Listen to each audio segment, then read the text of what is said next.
Est-ce qu'il y a des mamans dans la salle aujourd'hui? Est-ce que les mamans peuvent se lever? Ou si les mamans cherchent à se cacher, il faut maintenant vous pointer, vous dire, elle est là à côté de moi. Levez-vous toutes les mères. Amen. Est-ce qu'on peut leur rendre hommage aujourd'hui en ce dimanche de la fête des mères? Amen. Alléluia. Amen. Elles sont précieuses pour le royaume de Dieu et nous allons aussi prier pour elles. Jésus a dit, ma maison sera appelée une maison de prière, donc j'invite toute l'assemblée à se lever. Et s'il y a une maman à côté de vous, vous pouvez peut-être juste poser votre main sur elle et on va prier le Seigneur, que le Seigneur puisse honorer. Seigneur, nous sommes maintenant devant toi, Seigneur, en ce dimanche à la fête des mères. Nous savons que plusieurs sont sortis à l'extérieur déjà pour aller honorer leur mère, Seigneur. Beaucoup de Parisiens sont partis en province pour aller déjeuner avec leur maman. Et Seigneur, nous te prions pour celles qui sont ici parmi nous aujourd'hui, Seigneur. Tu les bénis, Seigneur. Alléluia. Tu les restaures, Seigneur. Tu les renouvelles, Seigneur. Tu leur donnes une promesse aujourd'hui, Seigneur. Tu les encourages, Seigneur. Tu as un avenir plein d'espérance pour elles, Seigneur. Et nous les remettons entre tes mains, Seigneur. Tu les bénis, Seigneur, en cette journée. Seigneur, tu te souviens d'elles, Seigneur, non seulement ce dimanche de la fête des mères, mais tu penses à elles chaque jour, Seigneur. Seigneur, je veux aussi prier pour les mères qui sont spirituelles, Seigneur. Il y a des mères spirituelles dans ce lieu, dans cette église, Seigneur. Des mères qui ont donné, des mères qui ont été des nourrices spirituelles, Seigneur, qui ont élevé des enfants dans la foi, Seigneur, des chrétiens dans la foi, qui ont accompagné des nouveaux dans la foi. Seigneur, nous te prions pour elles aussi, Seigneur. Toute cette maternité spirituelle aussi dans l'Église qui est si près, si chère et riche à ton cœur, Seigneur. Dans le nom de Jésus, Seigneur, nous les bénissons ce dimanche de la fête des mères, Seigneur. Nous pensons aussi à tous nos bien-aimés qui sont partis en province pour honorer leur mère, Seigneur. Tu les bénis et nous te donnons une grande acclamation en terminant. Est-ce qu'on peut acclamer Seigneur Jésus aujourd'hui en ce dimanche de la fête des mères? Amen. Alléluia. Merci. Merci. Amen. Alléluia. Je n'ai ni or ni argent, mais j'ai prié pour vous. Amen. Alléluia. Tournez avec moi sans plus tarder, si vous le voulez bien, dans l'Évangile de Matthieu, le chapitre 28. L'Évangile de Matthieu, chapitre 28. En passant, on a passé vraiment, si vous n'étiez pas des nôtres, dimanche dernier, le dimanche de la Pentecôte, c'était vraiment un très, très bon moment. Béni de Dieu. Et nous poursuivons cette série sur notre Seigneur Jésus. Hein. Nous voulons vraiment le connaître de plus en plus. Et le titre de mon message est celui-ci. Jésus est à l'honneur. Jésus est à l'honneur aujourd'hui.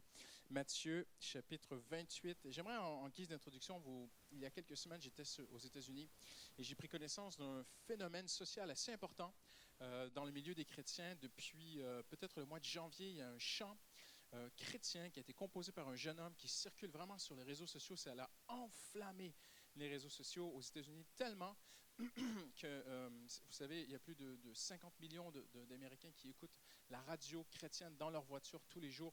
Et donc, les stations de radio ont récupéré ce chant. Et c'est un chant qui a vraiment bouleversé beaucoup de gens. C'est un chant qui, même Phare FM en France, tout ça, et certaines sur Internet, même ici présentement, c'est en train de circuler. Et c'est un chant qui est tout particulier parce que c'est un jeune homme qui chante l'amour téméraire de Dieu envers lui. Et le mot téméraire peut être pris dans un sens péjoratif, mais aussi dans un sens très positif, parce qu'être téméraire, c'est d'être brave, c'est d'être courageux. Et le chant dit ceci, il n'y a pas de montagne que Dieu ne pourra pas traverser, il n'y a pas de mur que Dieu ne pourra pas enjamber, il n'y a pas de porte que Dieu ne pourra pas enfoncer pour se rendre jusqu'à moi, tellement Dieu m'aime.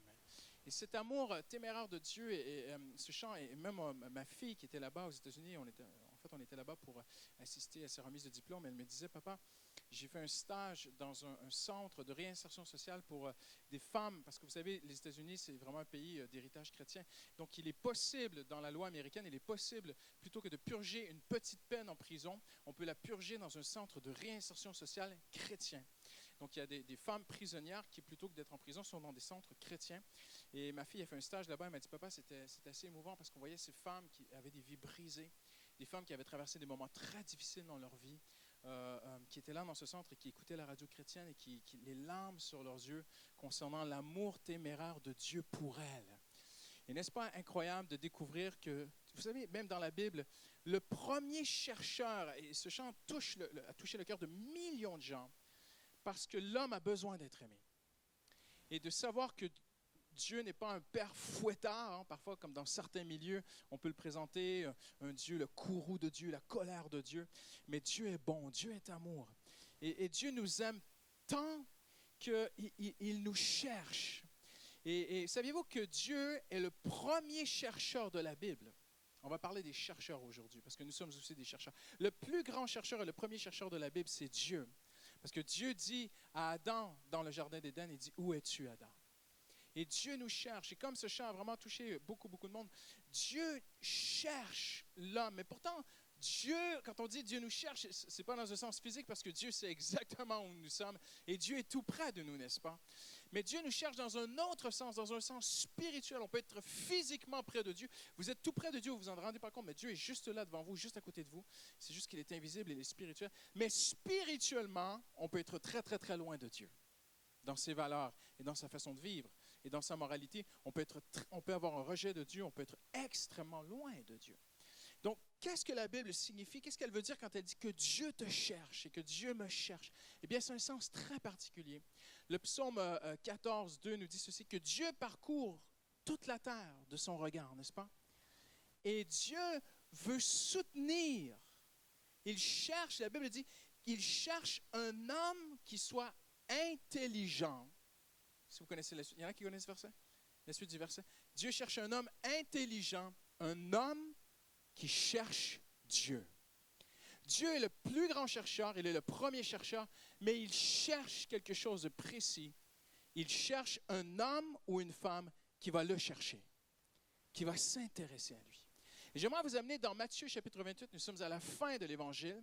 C'est le jour de la résurrection, Jésus est ressuscité maintenant. Et quand on regarde aussi à travers les évangiles dans la vie de Jésus, on sait que Jésus a côtoyé 3 groupes de chercheurs. OK?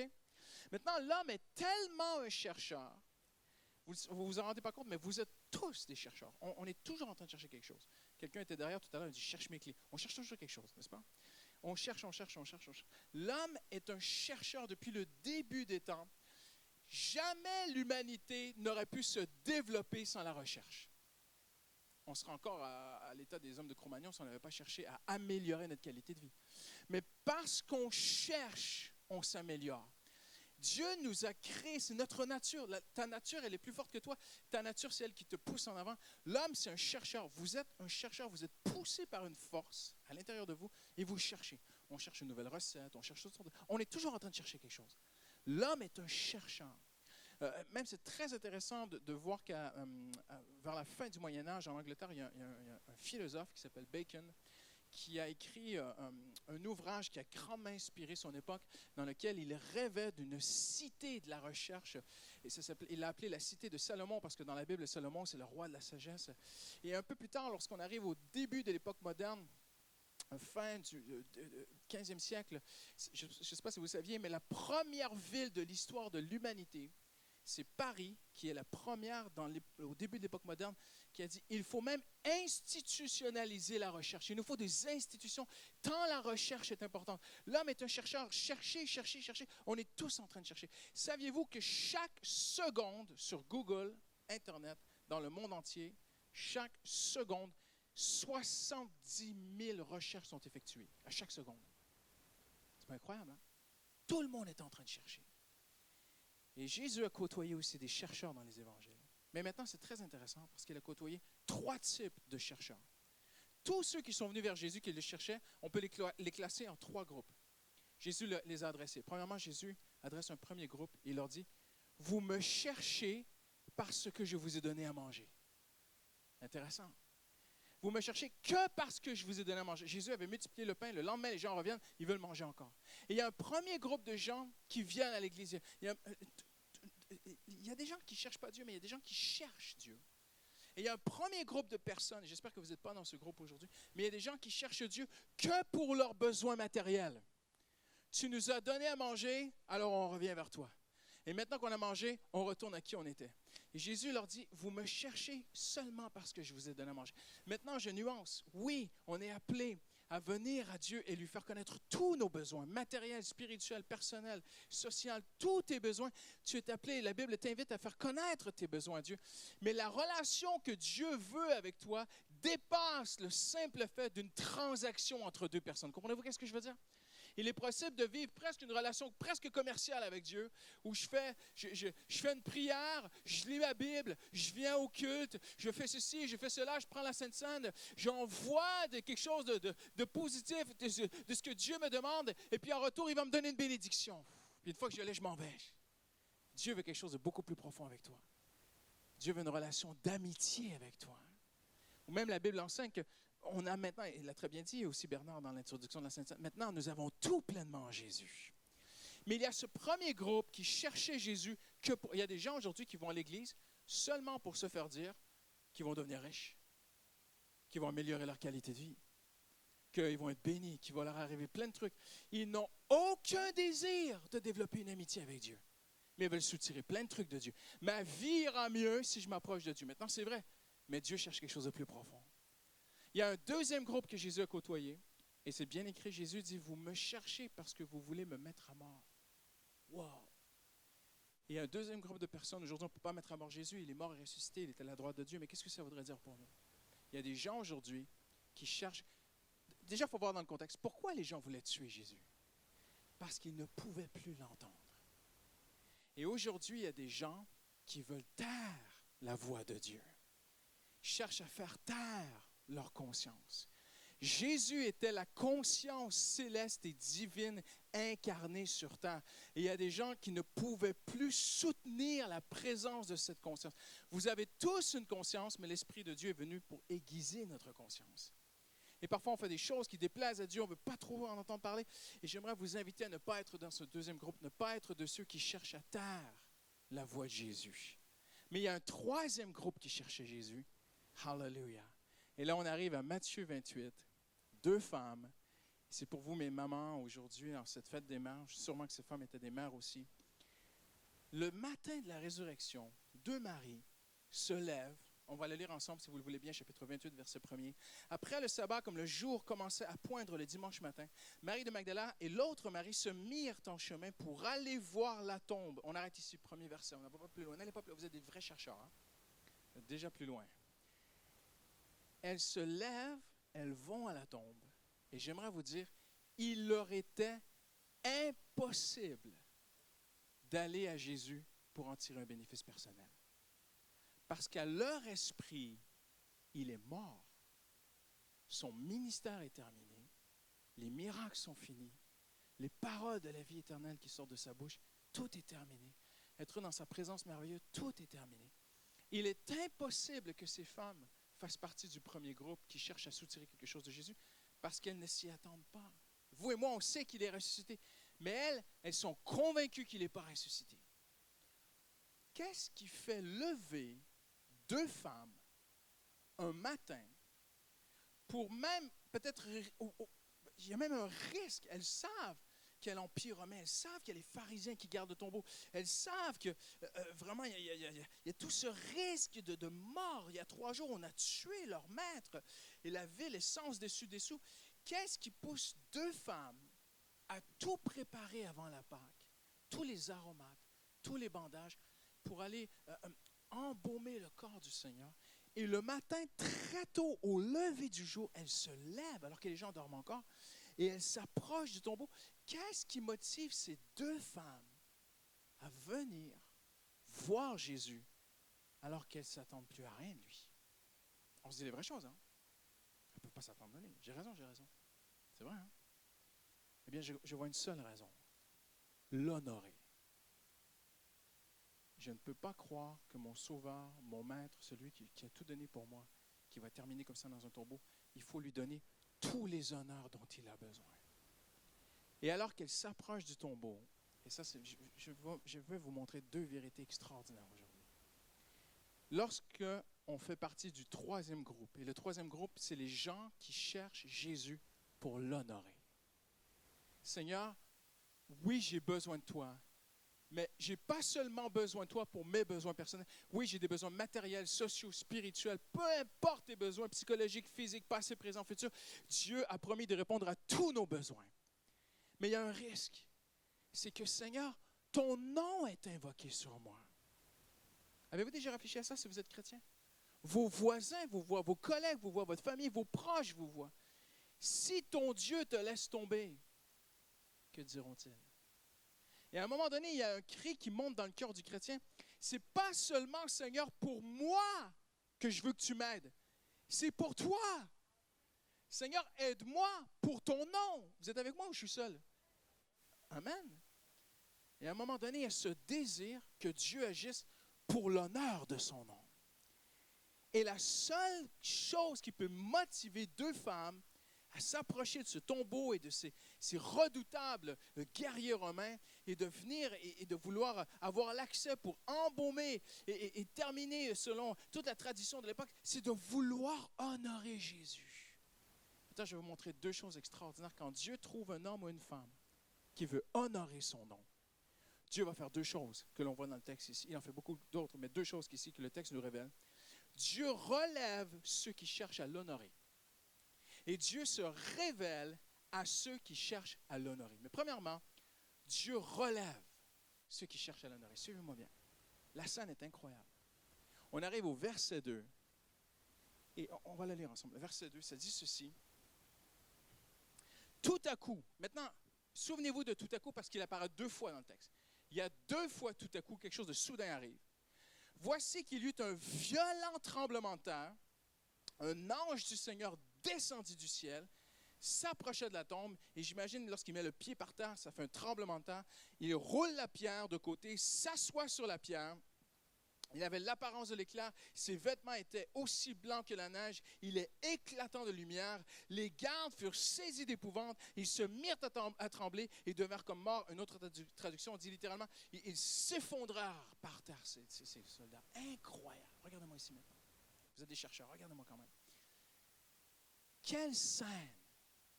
Dans la Bible, il y a des anges qui viennent parfois. Ils viennent parfois déguisés, ils viennent parfois tout doucement. Mais là, il vient avec fracas, l'ange. Il vient avec gloire. Il vient avec lumière. Il est éclatant. Il pose le pied. Boum! Il roule la pierre. Pouah! Il s'assoit sur la pierre. Et de redoutables soldats romains s'effondrent. Mais j'ai une question pour vous. Pourquoi les deux petites dames ne se sont pas effondrées? Ah! C'est un ah! Quelle bonne question. Je vais vous dire pourquoi. Parce que Dieu les a soutenus. Regardez, il y a un miracle caché dans ce texte. Dieu est capable de faire quelque chose de tellement redoutable que les forts s'effondrent, mais les faibles restent debout. Mais ils restent debout pour une seule raison, parce qu'ils cherchent Jésus. Dieu peut secouer notre société, notre économie, notre ville, que même les chefs des nations vont s'effondrer. Mais celui et celle qui cherche l'Éternel restera debout. Dieu peut faire des choses qui vont bouleverser le monde, mais l'Église reste debout. Tu peux être faible, mais si tu cherches Dieu, au jour des tremblements, tu resteras debout. Au jour où tout sera ébranlé, toi, tu resteras debout. Des hommes peuvent avoir une grande fortune et mettre tout leur espoir dans leurs richesses, dans leurs acquis, dans leurs avoirs et les assurances. Aujourd'hui, on peut assurer, réassurer, prendre toutes sortes d'assurances sur assurance. On peut être assuré pour 3 siècles. Mais le jour où tout est ébranlé, les forts s'effondrent. Ces hommes, c'était des guerriers. C'était des hommes téméraires. J'oserais même dire, c'était des méchants, c'était des tueurs. Ils tombent. Mais les deux petites dames auraient dû tomber avant les soldats. N'est-ce pas un miracle? C'est extraordinaire. Dieu est capable de venir au jour où tu as peur. Maintenant, je ne dis pas que les femmes n'ont pas eu peur. Hein. La Bible ne dit pas qu'elles étaient sans peur. La Bible dit même plus tard qu'elles avaient peur. Ces éléments les dépassaient. Mais même lorsque tu trembles, Dieu peut te tenir debout. Même lorsque tu as peur, Dieu peut te garder une force. Alors que d'autres s'effondrent, toi, tu restes debout. Hallelujah. Pour une seule raison, parce que Dieu voit en toi un homme ou une femme qui cherche à l'honorer. Seigneur, mon couple ne va pas bien. Il faut que tu viennes au secours de mon couple, parce que c'est ton nom qui est en jeu. Seigneur, j'ai des défis financiers, j'ai besoin d'un travail. Ce n'est pas que pour mettre du pain sur ma table, alors que c'est vrai que Dieu veut mettre du pain sur ta table, et c'est vrai que tu en as besoin. Mais Seigneur, ça va plus loin, c'est pour t'honorer, pour que ton nom soit glorifié. Maintenant, regardez ce que l'ange va dire à ces femmes. C'est très beau. Juste après, On l'a vu, le verset 2. Il avait l'apparence de l'éclair. On arrive au verset 4. Les gardes furent saisis d'épouvante et se mirent à trembler. Ils devinrent comme mort et tombent par terre. Et verset 5. Mais l'ange s'adressa aux femmes. En passant, il n'avait rien à dire à eux.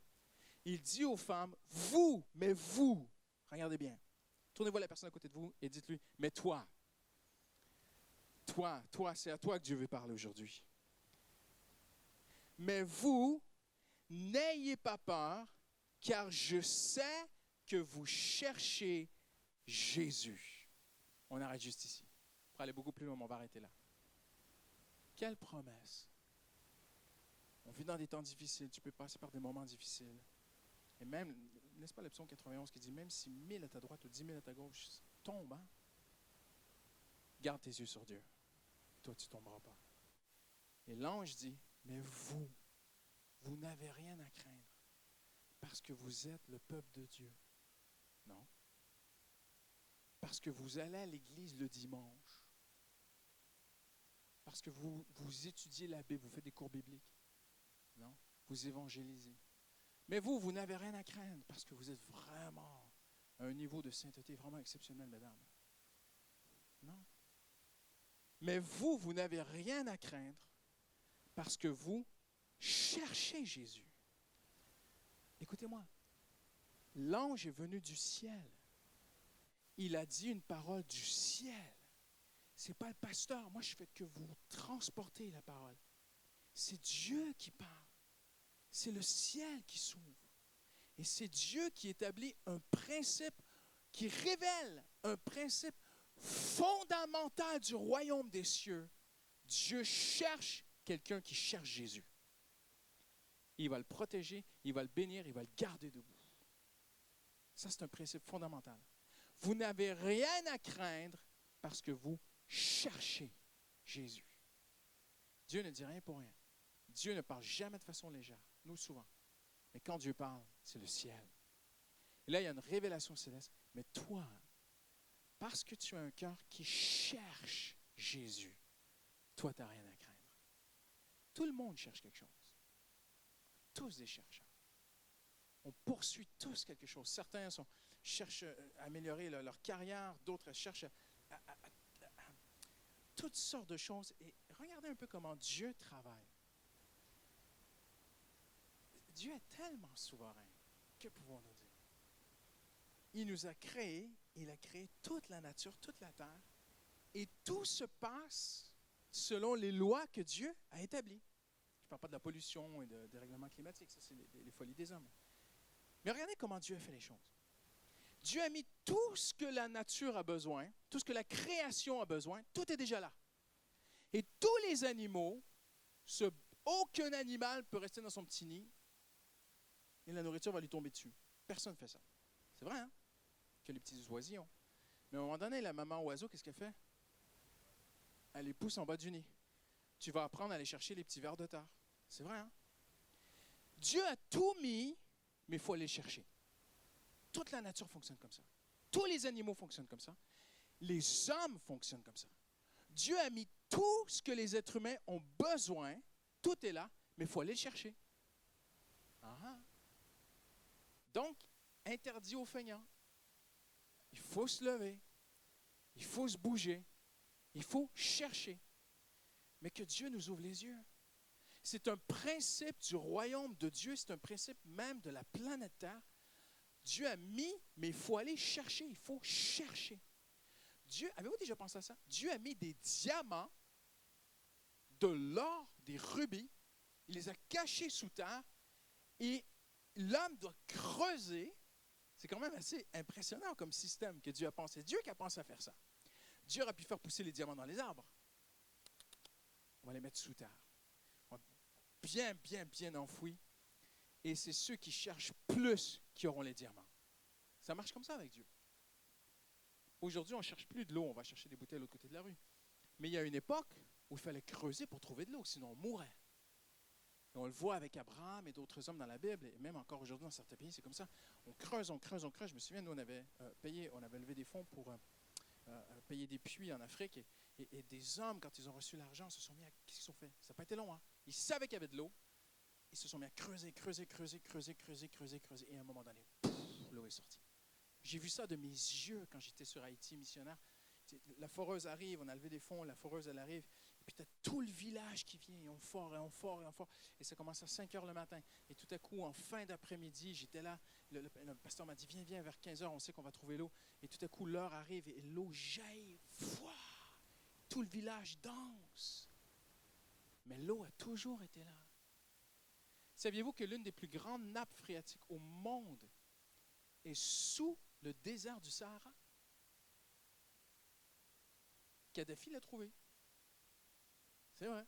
Puis il a commencé à le forer. Il a fait des lacs dans le désert. Allez voir ce que je dis, vous allez voir, c'est pas bête. Mais Dieu avait mis ça depuis des millénaires. C'est pour ça que pendant des siècles et des millénaires, il y avait des hommes qui marchaient dans le désert du Sahara. J'ai soif, j'ai soif. L'eau était juste là. Dieu travaille ainsi. J'ai raison. Dieu travaille ainsi. Il faut que tu creuses. Il faut que tu cherches. J'ai tout mis. Je vais même aller plus loin dans mon raisonnement. Je n'ai pas le temps aujourd'hui, mais je vais faire juste une toute petite parenthèse. Quand Jésus est mort à la croix, personne n'a compris ce qu'il a fait. Personne. Même pas ses disciples, même pas les anges. Personne dans le ciel, ni sur terre, ni en enfer, a compris ce que Jésus a fait. Tout a été fait dans le secret. Pourquoi? Pour que l'homme cherche à comprendre ce que Jésus a fait à la croix. Dieu travaille ainsi. Il y a une chose que Dieu ne veut pas, c'est que je sois feignant.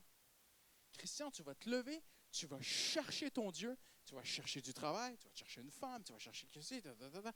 Dieu veut qu'on se lève et qu'on cherche. Amen. C'est un principe du royaume des cieux. Et là, il y a ces femmes. Dieu a enfin trouvé des chercheurs, mais avec un bon cœur. Mais Dieu, je vais même faire une parenthèse, Dieu est tellement bon que parfois les gens venaient que chercher un miracle et Jésus leur donnait. N'est-ce pas vrai? Puis ils repartaient après. Merci, hein? Ciao, ciao.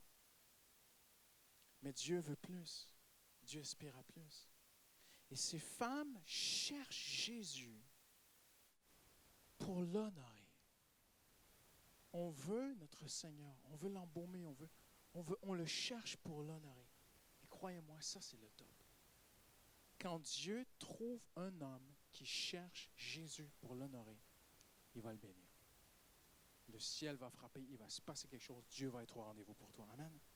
J'aimerais vous montrer, il y a tellement de bénédictions, mais j'aimerais vous en montrer quelques-unes aujourd'hui. 4 bénédictions à chercher Dieu. C'est tellement précieux pour Dieu. Savez-vous que plus de 200 fois, la Bible parle de chercher. Au cas où on n'aurait pas compris la première fois, Dieu est capable de répéter. Il y aurait plus de 89 invitations dans la Bible à chercher Dieu. Et qui cherche Dieu? Incroyable, hein? Plus de 89 fois dans la Bible. Cherche ton Dieu. Cherche ton Dieu. Intéresse-toi à ton Dieu. Cherche ton Dieu. Alléluia. J'aimerais vous montrer 4 grandes bénédictions. Premièrement, l'âme est revigorée. Amos 5,4 dit ceci. Cherchez-moi et vous. Il n'y a pas beaucoup de vivants. Cherchez-moi et vous. Alléluia. Cherchez-moi et vous vivrez. Vous qui cherchez Dieu, que votre cœur vive. Wow! J'aimerais souligner ceci. Le simple processus de chercher Dieu est bon pour toi. Même s'il ne se révèle pas tout de suite. Même si ça fait 30 minutes que tu invoques son nom, Seigneur, je veux te connaître, tu t'es mis à genoux à la maison, ou tu es venu à ciel ouvert, tu as fait la nuit de prière, tu as ouvert la Bible, tu as cherché Dieu, tu fermes tout à la fin, tu dis, mais ça ne m'a rien donné. Ne t'inquiète pas, le simple processus de t'être mis en quête de Dieu te bénira. Même avant qu'il réponde. Parce que c'est écrit. Vous qui cherchez Dieu, que votre cœur vive.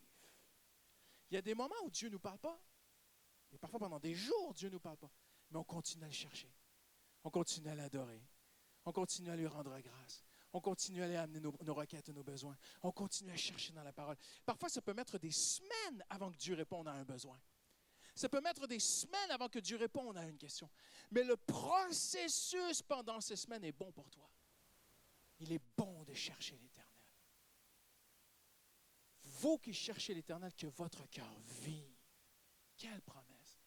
Tu sens qu'il manque une vie dans ta vie? Cherche Dieu. Pasteur, il y a une tristesse qui ne me lâche pas, il y a un nuage sur ma tête, je ne sais pas, il y a quelque chose qui ne décroche pas de ma vie. Cherche Dieu. Cherche Dieu.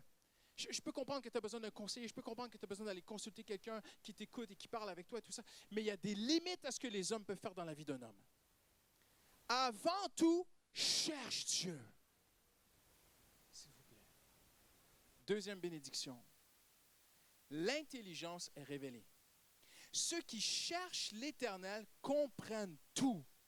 Wow! C'est pas qu'on sait tout. C'est impossible. Il faut le mettre en contexte. Mais si tu cherches Dieu sur un sujet, tu le trouveras sur ce sujet-là. Sur tous les sujets, tu peux invoquer l'Éternel. Oh, mais pasteur, attention, il faut nuancer. Hein. Moi, je fais de la compta. Vous croyez que Dieu va m'aider à faire de la compta? Dieu a créé les mathématiques. Mais pasteur, vous croyez que Dieu peut m'aider à trouver un appartement? Dieu dit, toute la terre est à moi. Oui, mais les appartements, ce n'est pas lui qui les a créés. Toute la terre est à moi et tout ce qui s'y trouve.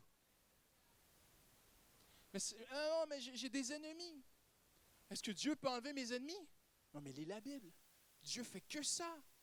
Enlever les ennemis dans la Bible. Non, mais pasteur, je suis à l'école. Vous croyez que Dieu peut m'aider à passer mon bac? Et Dieu donna de l'intelligence à ces jeunes hommes. Qu'est-ce qu'un homme a besoin que Dieu ne pourrait pas lui donner? Mais Dieu a mis une condition. Cherche-moi. Sur tous les sujets inimaginables, tu peux chercher Dieu. Hallelujah. Ceux qui cherchent l'Éternel comprennent tout. Je continue, c'est trop bon.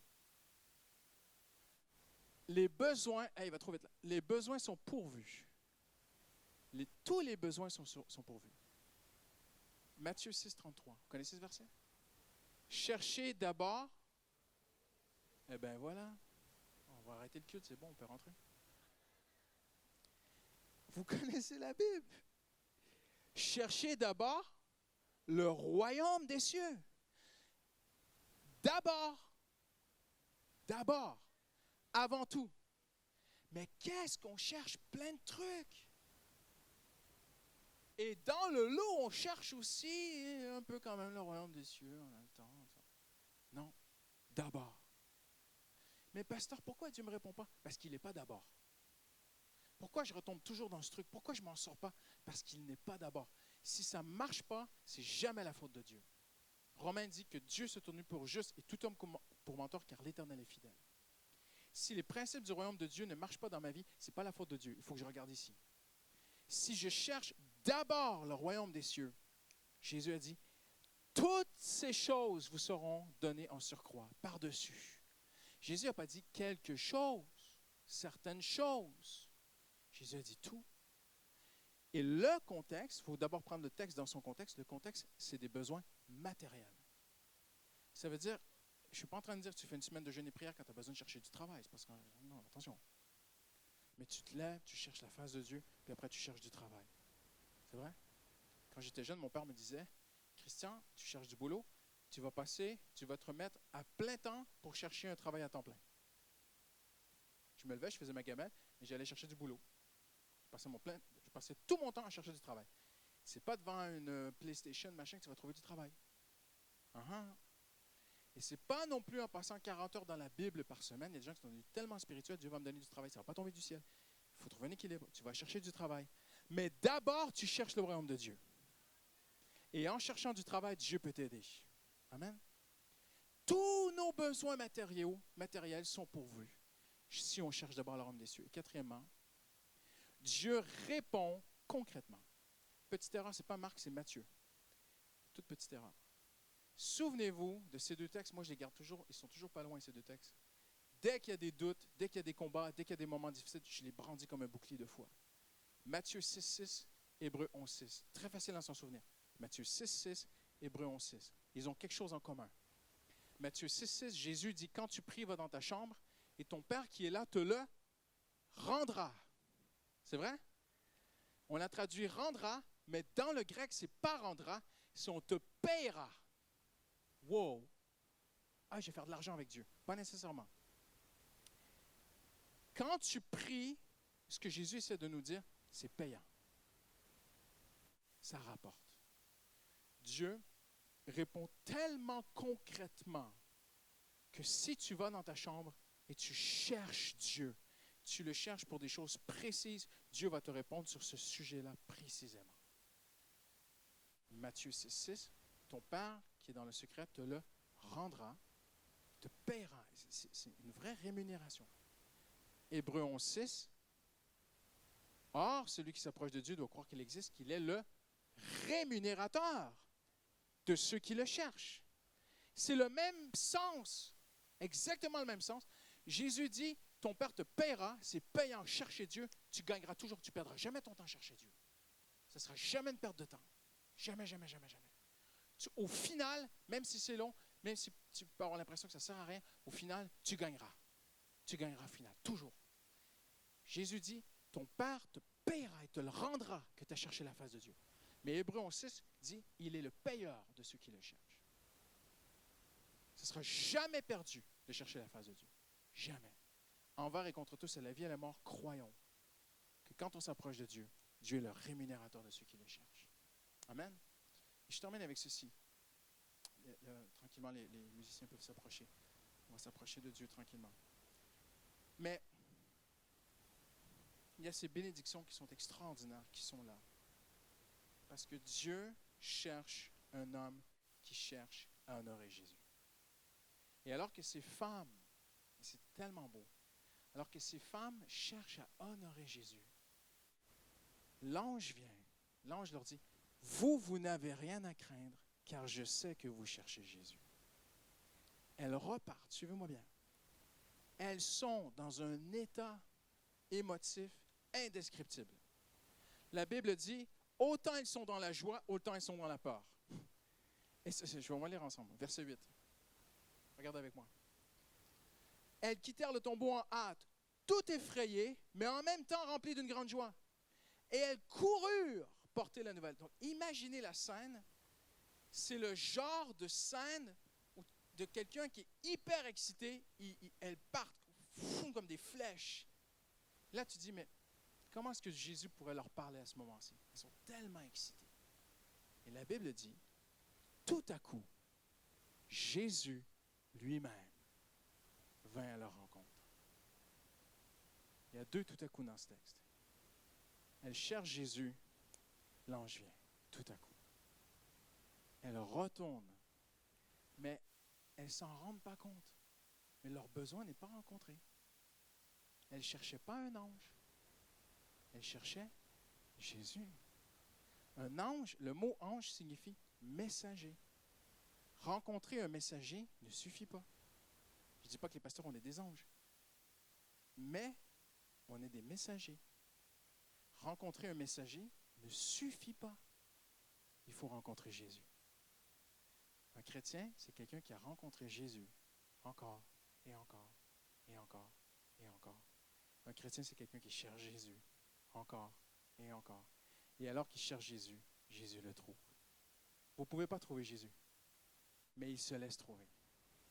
David dit à Salomon, « Si tu le cherches, il se laissera trouver par toi. » Alléluia. Et regardez la scène.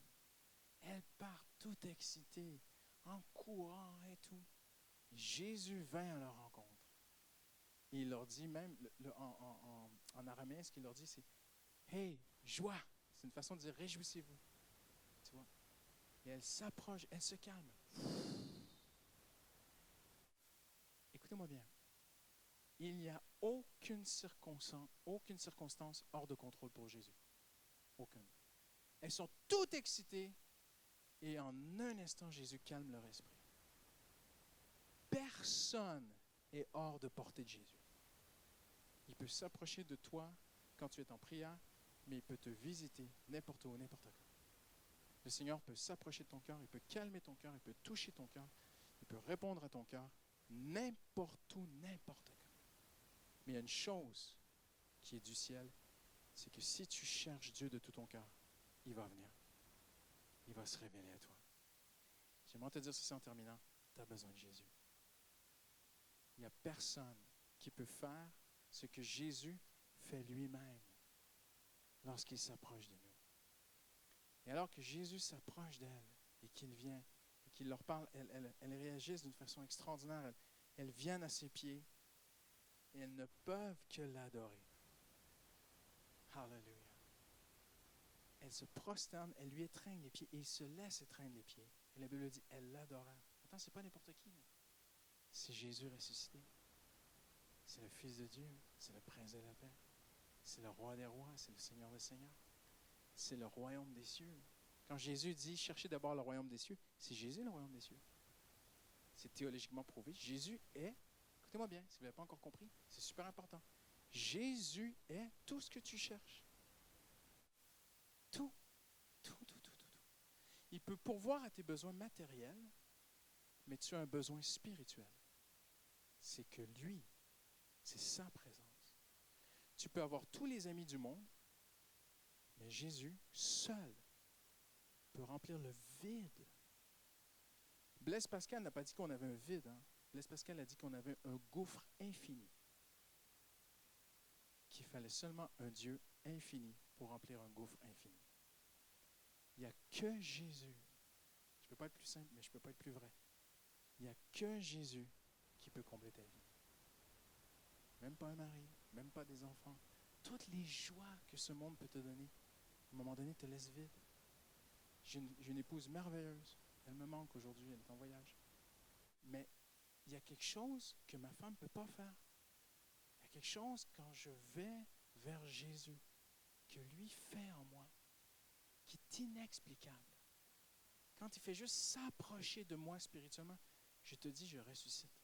Il recharge mes batteries, je suis reparti, je peux conquérir le monde. Let's go. Il n'y a que Jésus qui peut faire ça. Amen. Alléluia. C'est pas n'importe qui, c'est Jésus. En 1988, je pense, il y a un homme qui s'appelle Charles Feipke. Charles Feipke. Ça m'avait touché dans ces années-là, j'étais très jeune. Charles Feipke était un prospecteur, un géologue. Il a entendu dire que dans le nord du Canada, il y aurait probablement une mine des diamants. Mais personne n'avait jamais trouvé des diamants dans le nord du Canada, ni nulle part au Canada. Et les grandes sociétés de géologues, tout ça, de mines, n'avaient jamais investi dans ces recherches. Mais lui, il était convaincu. Il avait quelques indices. Il a passé des années à chercher des diamants. Ça lui a coûté tout ce qu'il avait, toutes ses économies. Il avait déjà fait un peu d'argent avant sur d'autres recherches. Les hélicoptères l'amenaient là-bas. Il a risqué sa vie. Il a affronté des grizzlies, des ours, des meutes de loups, le grand froid canadien. Parfois, il ne pouvait pas être ravitaillé. Il y avait des tempêtes de neige. C'était terrible ce qu'il a vécu. Et il a perdu des amis. Il a mis tous ses épargnes à chercher un petit caillou qui s'appelle, on dit en anglais, a pit. Je ne sais pas comment on dit en français, c'est une petite pit. Les géologues disent que quand tu trouves ce petit caillou, c'est que tu n'es pas loin des diamants. Alors, il cherchait à la surface tout ce qu'il faisait pendant des années. Il a parcouru des kilomètres et des kilomètres à s'épuiser, à toucher le sol, chercher des pits. Des gens ont dit qu'il était complètement fou. Mais un jour, il a trouvé le caillou. Quand il a trouvé le caillou, là, les sociétés sont venues. Là, les investisseurs sont arrivés. Et là, ils ont commencé à forer. Et en un instant, il est devenu milliardaire. Incroyable, hein? Matthieu 13,44 dit « Car le royaume des cieux est comme un trésor caché qu'un homme a trouvé. » Mais il fallait le chercher. Il faut chercher Jésus. Et on dit qu'à cause de cet homme, aujourd'hui, des milliers de personnes ont du travail. Si tu cherches Jésus, tu ne peux pas compter le nombre de gens qui seront bénis autour de toi. C'est vrai. Mais il faut chercher. Et j'ai découvert, j'ai gardé un article j'ai trouvé ça trop rigolo, parce que au Québec, il y a quelques années, on a trouvé la plus grande mine d'or. Mais elle était à portée de main, dans un village. Si vous ne me croyez pas, allez voir. Allez chercher. Dans un village OK? Il y avait des villageois qui vivaient, ils creusaient leur potager et il y avait de l'or. Ils ne s'en rendaient pas compte. Ils faisaient leur potager dans l'or. Je pèse mes mots. On a coulé du goudron, on a fait une route, il y avait de l'or en dessous. Les gens vivaient dans l'or, ils ne savaient pas.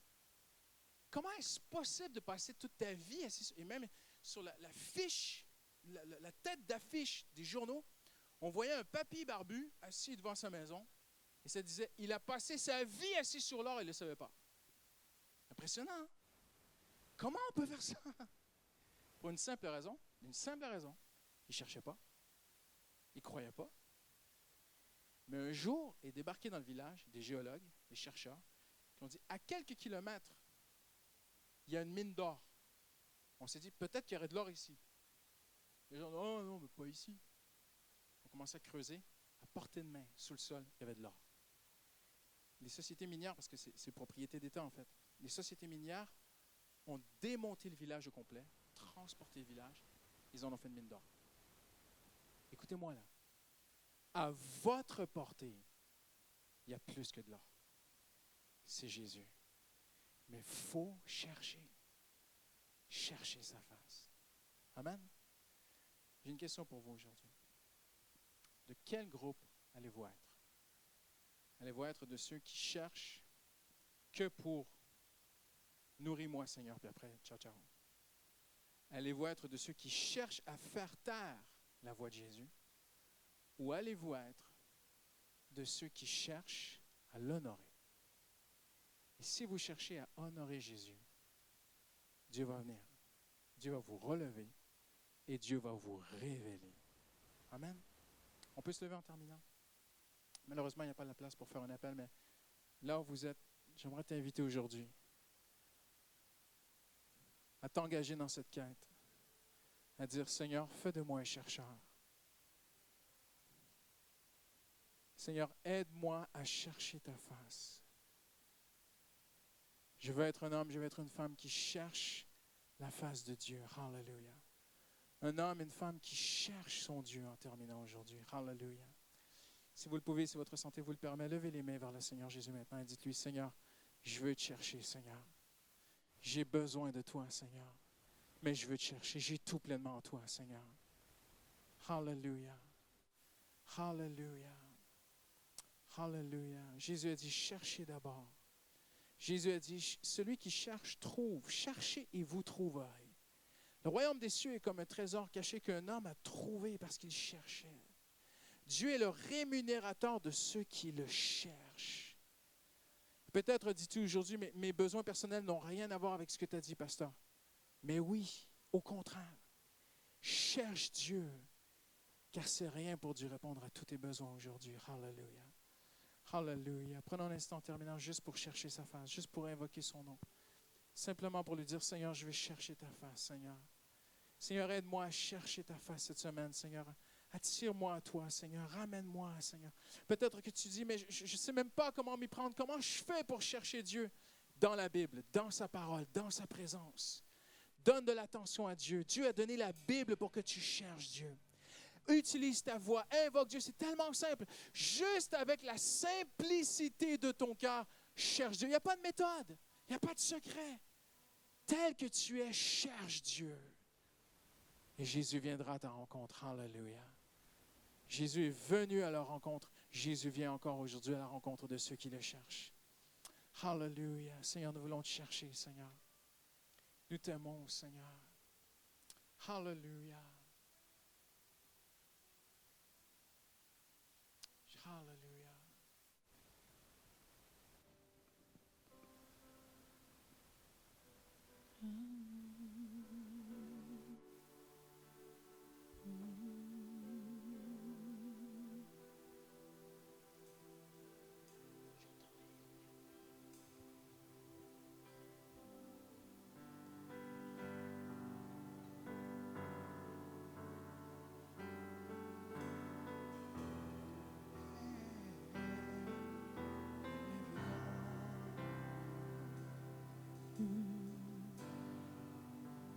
Chantons